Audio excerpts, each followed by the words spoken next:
Hello, good morning, good morning, good morning, good morning guys. Nandito na naman si Don Reds nagbabalik sa atin travel vlog.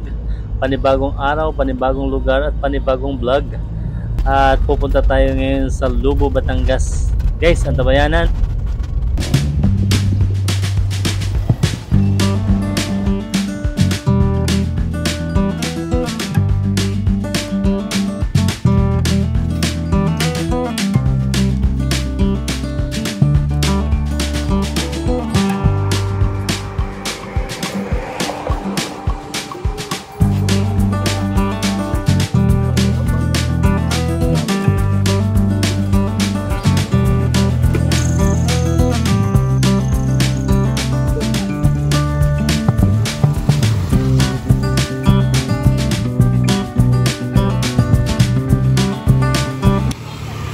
At dito guys sa tabing kalsada mag-stop over muna tayo kasi merong nagtitinda ng buko.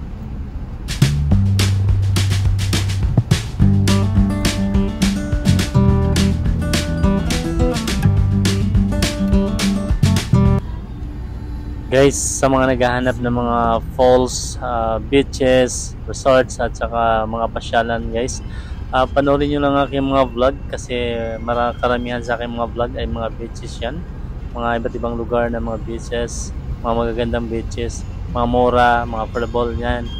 Panoorin nyo lang guys.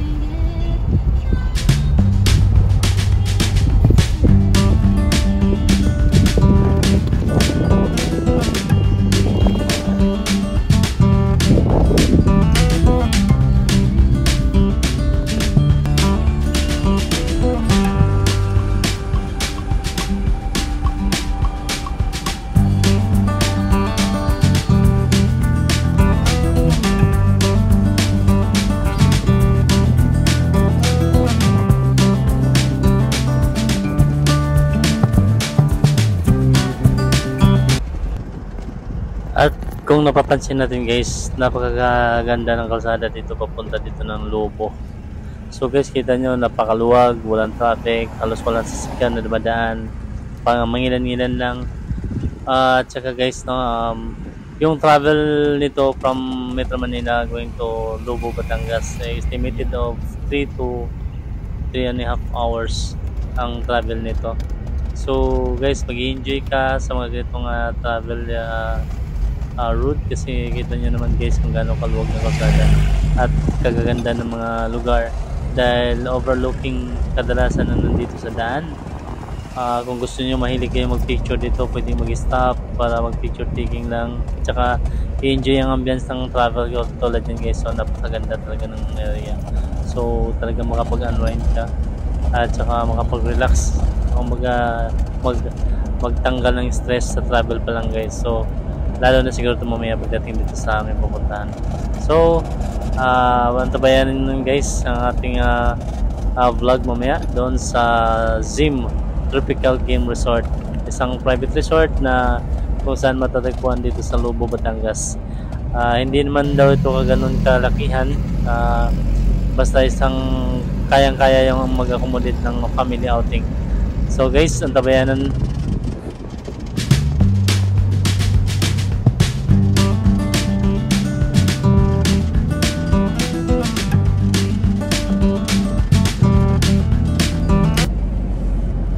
Malapit na tayo sa Zim Tropical Game Resort guys. Din sa unahan nandyan na yan.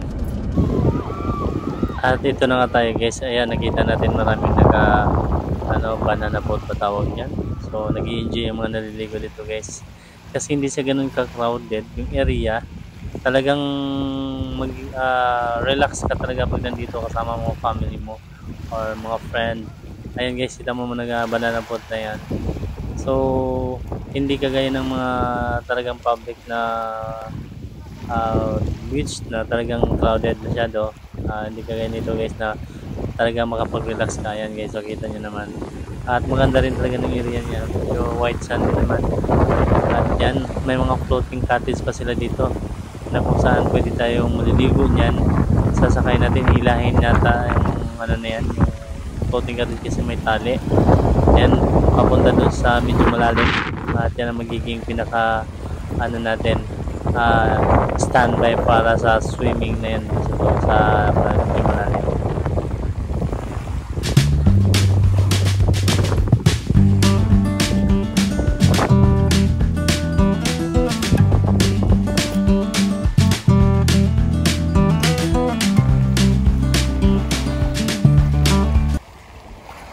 At ito guys, kung nakita nyo to, itong cottage to, floating cottage to, pwedeng dito mag-picnic, magdala ng pagkain at shot, magiinom ng konti. And guys, at saka ito yung kanilang dagat, napapansin nyo guys, hindi siya ganun kapino ang buhangin, pero napakalinaw naman ang dagat din naman. Ayan. Saka ito yung floating kanila guys, ang sinasabi ko na floating bamboo pa yan, tawag yan. Hihilahin mo lang yan doon sa dulo at mapunta na kayo sa medyo malalim at yan ang magiging pinaka-standby nyo para sa swimming nyo doon sa dulo na yan. So yan guys, no, ikutin pa natin to, puntahan natin to, ang pinaka lugar na yung kanilang mga rooms at saka yung pinaka area ng gym, tropical game resort guys. Mamaya antabayan nyo guys at pupuntahan na natin ang mga rooms. Ayan o, yung floating yan o, floating bamboo na yan. Saka yun pa, marami siyang nilalagay dito ng mga floating bamboo. At yan, talagang kung gusto nyo maliligo na sa medyo malalim, pwede nyo dalhin yan. At safe naman yan kasi may tali yan dito sa tabing dagat. Ayan pa, ayun pa. So maraming floating bamboo guys. Sa kung sino lang may trip na gusto sumakay dyan para mag-swimming, mag-enjoy. Ayan. So kita nyo guys ang lugar. Medyo may mga puno-puno din ng kahoy kaya talagang fresh yung hangin dyan talaga. May enjoy natin yung sa pag-outing dito kasama ang ating family. So ayan guys, no. Mamaya papasokin na natin yung gym rooms nila para makakita natin kung talagang ito ba ay maraming ma-accommodate dito sa kanilang private resort guys. So ayan. Sa lahat mga naghahanap guys, sa mga naghahanap ng mga beach dyan, mga resort, ito na guys, mga private resort to guys na pwede nyo rintahan dito sa Lobo, Batangas.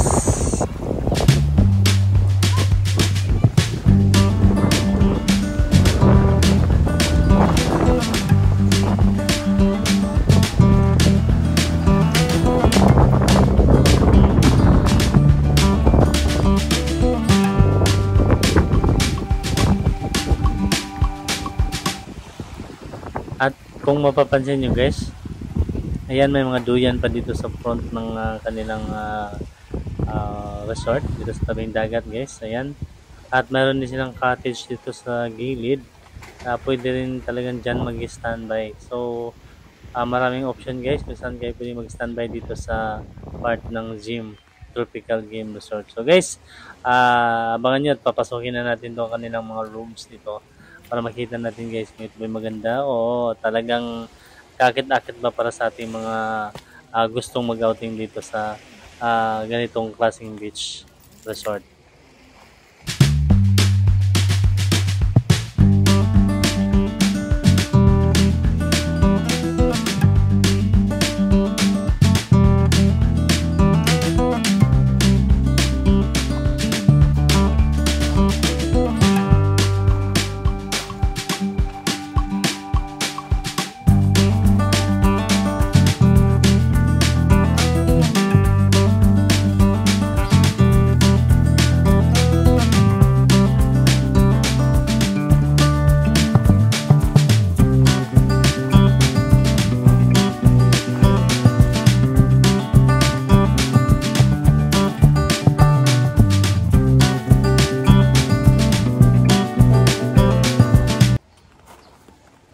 Kung napapansin nyo guys, hindi ganun kalaki itong resort na to kasi private na resort lang po talaga ito.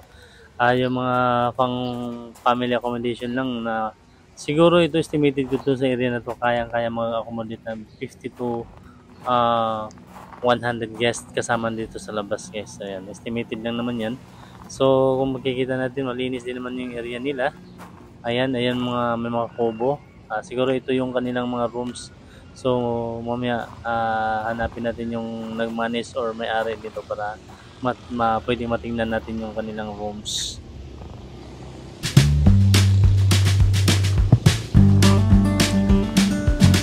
Ma'am vlogger, iba-vlog natin para ma-promote natin ano. Okay lang po ba? Pwede ba makita ma'am yung ano, yung room? Yung room, buksin ko lang ma'am.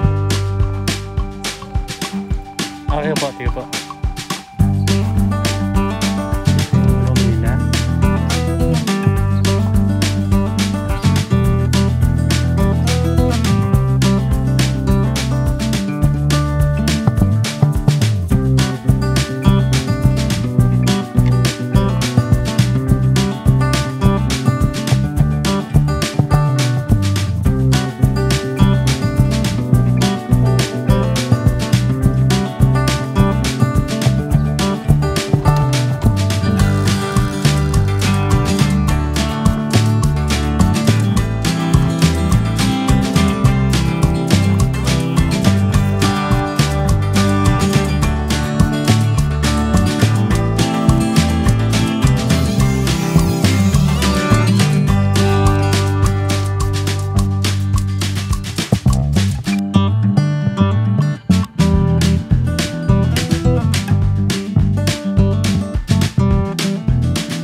Well, so far, okay naman yung kanilang rooms. Native lang yung concept na kanilang rooms, no? At ito rin pala yung kanilang kitchen, guys. Ayan. Dito pwede magluluto. Siguro yan kasi ito yung private naman. Kaya itong area na to, ito yung magiging lutuan. Lalo na sa mga nag-accommodate itong area na to. So, guys, punta natin yung may-ari at para matanong natin sila regarding dito sa mga details dito sa kanilang private resort, guys. So, tabayan na natin, guys. Abangan ang pag-interview natin sa kanila. At mayroon pa rin pala silang mga gamit dito pang kayak, guys. So, ayan ito. Ito yung kayak pang gamit ng mga kung sino gustong mag-rent ng kayak nila dito, guys. So, mayroon pala sila ditong kayak talaga. Aside doon sa banana boat, mayroon silang kayak. Basta marami pa dito silang pwedeng gawin sa mga lahat ng gusto mag-outing dito sa kanilang private resort, guys. Ma'am, ano po yan nandyan sa loob, ma'am? Room din na nire-rent din. Aircon room din siya. Tapos dito, ma'am, ano po ito? Ganyan din po. Kapag ginagawa pa daw po. Ito para room din to parehas? Apo. Sige po. Ito, interviewin natin si Madam. Ito yata may-ari. Ay, sorry. Dito kabila. Pwede maipasok ko lang yung ano po. Ayan, may nagtatrabaho. Actually, natutuwa ako dito sa kanilang beach. Yung mga i-guide muna. Ito po. Ayan, itong room. Pang ano to, pang ilang packs to, ma'am? Pakilan daw po dito. Pero po sa taas. Pwede 20 packs kasi na tao. Okay. And then aircon din siya, no?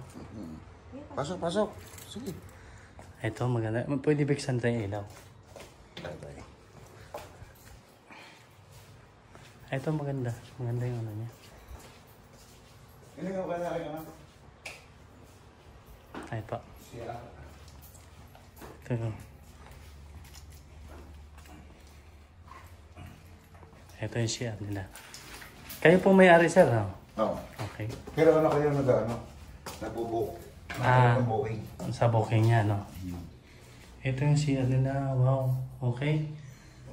Malinis. At malakas ba tubig nito, sir? Opo. Okay. Dalawang tubig namin parang kaya luwa. Itong comfort room nila, malinis. So good talaga. So magkano halaga nito, sir? Itong room na to? Hindi ko alam. Sa Ito iba nakakaalam niya. si madam. Kayo po ma'am, magkano po yung yung room na to? Hindi rin. Pwede yung sabihin yung umalis. Hindi ko alam. Dahil hindi natin alam. So, yung ano ko, natanggap ng... Actually, sa anak niya na lang pag nagbo-booking ng Okay guys, itong room nila, sila ni madam, hindi Nakita na po niya. hindi nila makabisado kasi yung anak nila ang nagmamanage ditong kanilang beach. So ito pa isang room nila. Nakikita na natin yung kanilang CR. Okay. So ito naman yung room.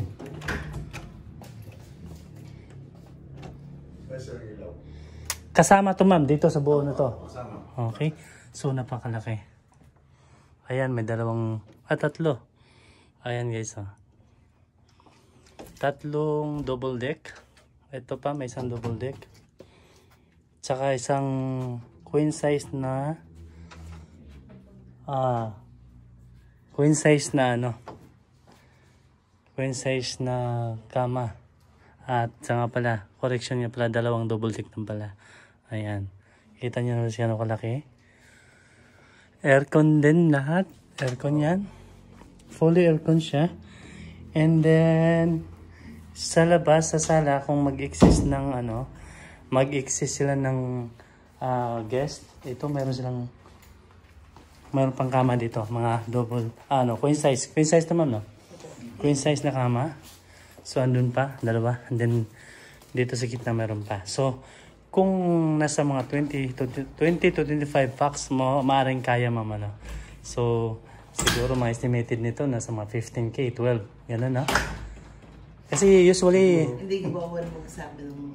Okay, pero estimated lang natin. Kasi usually mo sa Laguna, yung mga ganito Laguna, yung sa mga full lang, mga private resort din, usually sa kanila 12 to 15k, depende sa dami. So siguro sa mga ganyang 25 to 30, nasa mga sila nasa mga 25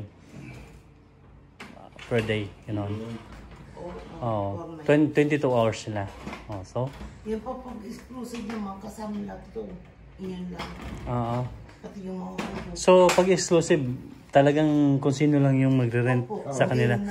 Kahit sila po, okay lang. Pwede nyo ipaparent ng exclusive to itong nyo. Oo, laging exclusive. Katulad yung dati ng exclusive. Okay, so pwede sila dito guys. Halimbawa, meron kayong mga event, like for example, yung mga weddings, birthdays, dibo, yung sabihin na natin na yung isang buong area na to, i-rent mo ng, si ma'am, di kasi masabi ni ma'am kung magkano. But although, basta alam natin na pinaparent nila itong lugar nila for special occasion, for private talaga, hindi na sila tatanggap ng booking kung unless nakabook na kayo ng itong buong resort na to, ma-rent nyo.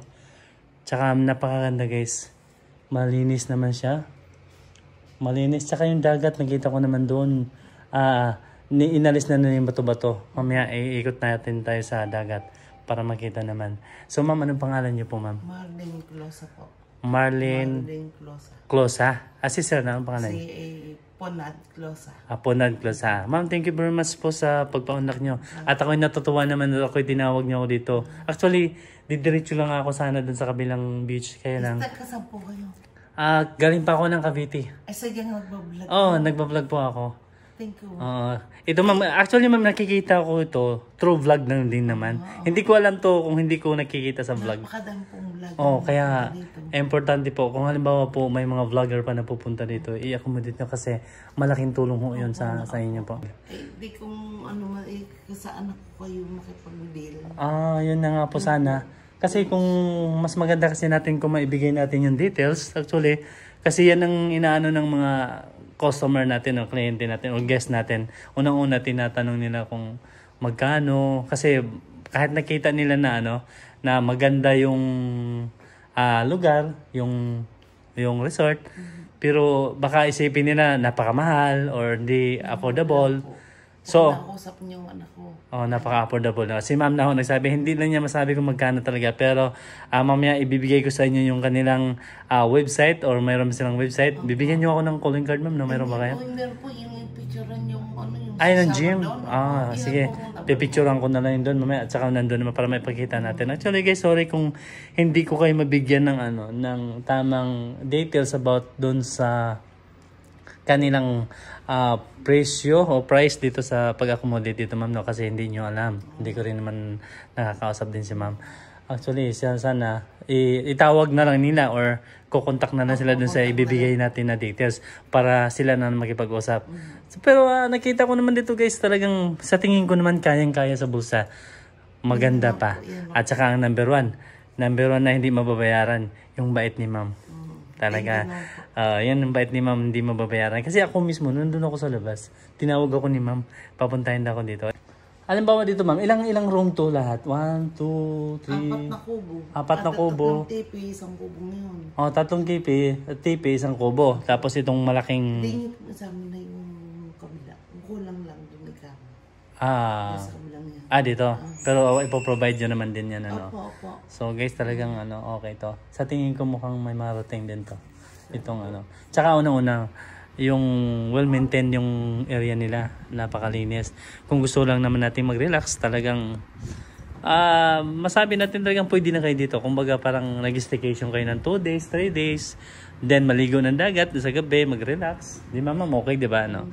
Ito nga nakita ko itong room na to. Mayroon silang isang, nakita ko yung room nila doon. Mayroon dalawang 2 double deck tapos mayroong queen size na bed. Tsaka dito, yan guys. Kayang-kaya mag-accommodate ng marami, kahit hanggang 30. Nung umalis ka ni 27, meron pong paggrupo ng mga mayroong 50 nakakasama. Yan. Kaya naman yan, ma'am, no? Tsaka, mga ganyan niya, ma'am, mga ganyan. Mura po ang ayon. Subukan po ninyo. Ayan. Ay, narinig niyo si madam. Mura daw po dito. Ayaw lang nilang magbigay kung ano talaga. Baka magalit ng manahing anak pag ako okay. Pero makakasigurado Kayang-kaya. Kayang-kaya. Opo. Okay. So, ayan. Dahil hindi ako makapagbigay ng kung magkano talaga yung details natin kung magkano. So, ang magagawa ko na lang sa inyo guys, papakita ko yung area. Talagang super relax tayo dito.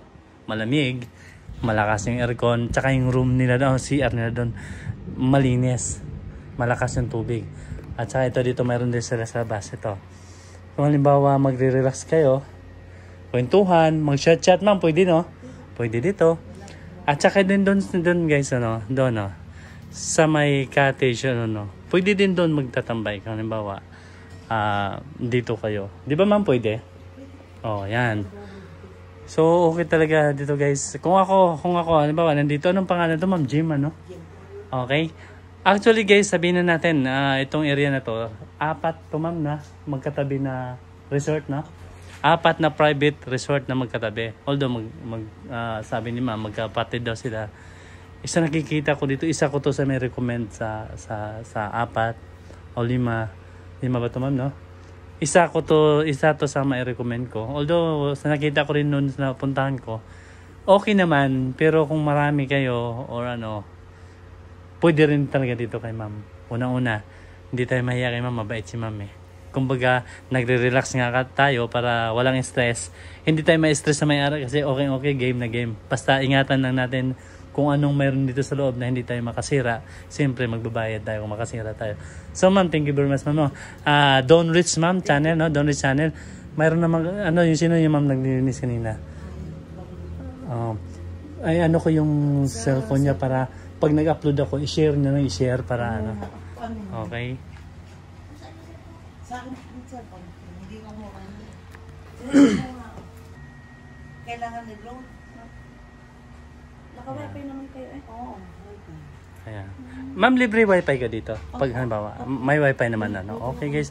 Ano bang mga free? Ano ba yung? Libre po ang uling, tubig, gasol. Libre uling? At saka mo lang dadala ng gamit ng mga lutuan kumplito. Okay. Ito guys ang maganda. Libre yung uling. Lahat ng gamit sa kitchen, tubig, Tsaka uling, no ma'am, no? Wala, okay na. May video kay, kailang may bayad ng video ko. Okay, may video kay daw, pero may bayad daw. Depende na lang kayo kung gusto niyo gumamit ng video kay. Ibang bayad yung ma'am, no?